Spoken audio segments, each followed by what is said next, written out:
Finally 6 जून की कहानी जो है वो 4 जून से शुरू हो जाएगी, यानी कल से ही।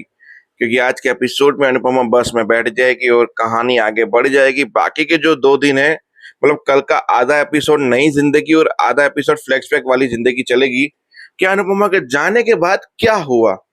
तो नई जिंदगी में अनुपमा मुंबई पहुंच गई है। मुंबई का नजारा, मुंबई मेरी जान का गाना बजेगा और अनुपमा रसोई में खाना बना रही होगी, छौंका दे रही होगी और बस अनुपमा का फेस रिवील करेंगे, जहां टीका लगा के साड़ी पहन के अनुपमा टिप टॉप लग रही है।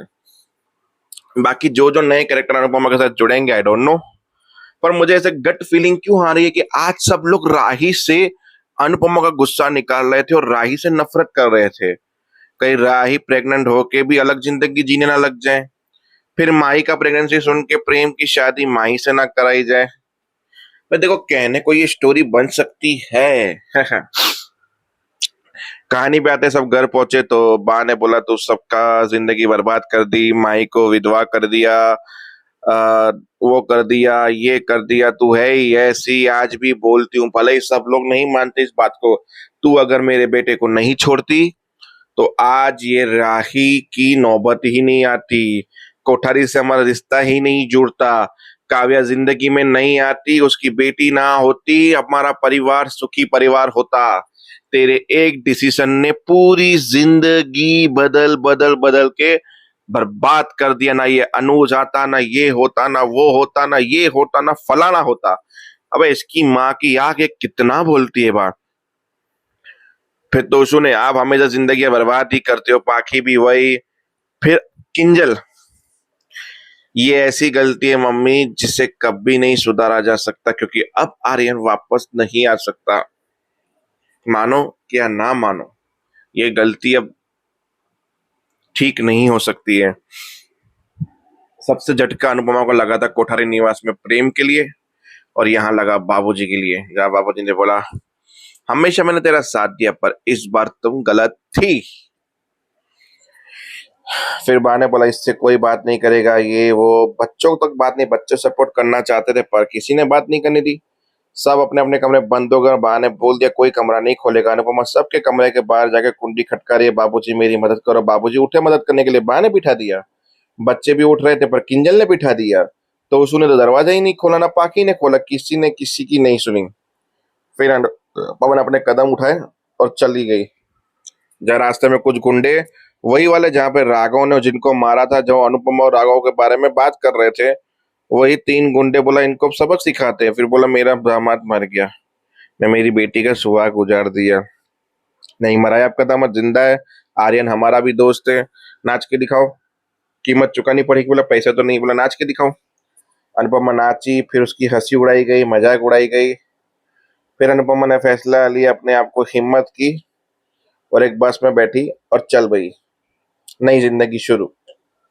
कोठारी निवास पे आते हैं, जहाँ वो राही, मतलब ख्याति आर्यन का फोटो देख के रो रही थी। जहाँ संभालने गई राही, तो राही को धक्का दे दिया, तुम्हें जब भी देखती हो तुम्हारी माँ दिखती है, तुम्हारी माँ में मुझे मेरे बेटे का कातिल दिखता है, यानी तू भी मेरे बेटे की कातिल हो, निकल जाओ यहाँ से। आपा उसने खो दिया जब राही बाहर नहीं जा रही थी। पराग आया, पराग ने संभाला के बोला तुम चली जाओ यहाँ से, चली जाओ यहाँ से। फिर नीता बा से पूछ रही थी पंडित जी से क्या बात करनी है, कहाँ शादी की तैयारी रस्म निभाते और कहाँ मातम की तैयारियां हो रही हैं। फिर भी बा ने इग्नोर किया, नीता से बात की और उसको इग्नोर कर दिया। माई सो रही थी। प्रेम से पूछा कि प्रेम ने खोजा अनिल को कि कितनी देर लगेगी, और आप बताइए अनिल जी। बोला ये प्रोसेस बाकी है, बस हम आ ही रहे हैं।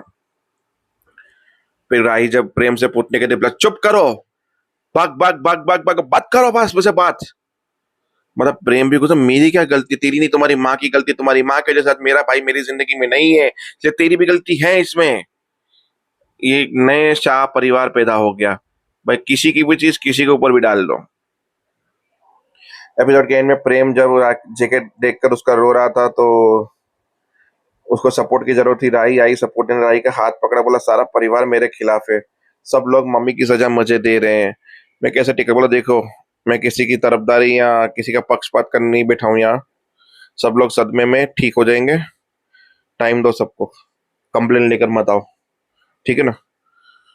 राही समझ गई ये भी नाराज है, पर राही कहीं अनुपमा की तरह घर छोड़ के ना चला जाए, मुझे उस चीज का दुख है। बाकी कोई भी राही से सीधे मुंह आज घर में बात नहीं कर रहे, विथ अनुपमा की गलती की वजह से। अब नो, अनुपमा की गलती तो नहीं है। निकलते समय राघव को भी अनुपमा का सपोर्ट करा था कि मैंने ही अनुपमा जी को बोला था कि अभी मत बताओ, एक दिन का टाइम दे दो। बोला अच्छा तो तुम महान हो, तुम्हारी बात सुनी है इस औरत ने, यूं। फिर अनुपमा को और सुनाया गया शाह हाउस में, जहाँ फिर अनुपमा ने बोला अब मैं आपका वो नहीं बनूंगा, आप मेरी वजह से वैसे ही आपने बहुत कुछ सहन किया है, बहुत कुछ वो किया है। अब मैं ना आपकी जिंदगी में और परेशानी खड़ी नहीं कर सकता, इसके लिए जा रहा हूँ। पर जब भी आपको मेरी जरूरत पड़े केवल राघव बोलना, मैं आ जाऊंगा। तो राघव ने भी शो से अलविदा ले लिया। वहां पे गौतम खुश हो गया, बोला देख आर्यन तो मर गया, अनुपमा जी का पत्ता इस घर से पूरी तरह से कट चुका है, राई से लोग बात ही नहीं कर रहे हैं, मतलब उसका पत्ता भी कट गया, तेरे सपोर्ट सिस्टम तो सारे के सारे हट गए। अब आर्यन चला गया, प्रेम को इंटरेस्ट नहीं, तो बिजनेस मुझे ही संभालना पड़ेगा। अब मैं वैसे भी कहीं जाने वाला नहीं हूँ, यहीं रहूंगा। तो तेरे तो सपोर्ट सिस्टम भी गए और तू मेरी बीवी ही बन के रहेगी। क्या होगा अब तेरा? तो आर्यन के जाने का दुख भी है, पर साथ में वो गया तो उसके बाद जो ये फायदा दिख रहा है मुझे इतना सब कुछ, उसमें मैं बड़ा खुश हूँ अंदर ही अंदर। फिर गौतम ने राही को सब जगह डांट खाते हुए देखा, बोला इसका भी पत्ता कट ही कर देता हूँ। साली वो अनुपमा तो कहीं ना कहीं सड़ रही होगी, गटर में गिर के मर भी गई होगी, या पता नहीं क्या कर रही होगी, जो कर रही होगी। इससे भी हटाऊं तो मेरे सारे रास्ते साफ हो जाए। प्रार्थना के सारे सपोर्ट सिस्टम खत्म तो प्रार्थना की जिद भी खत्म।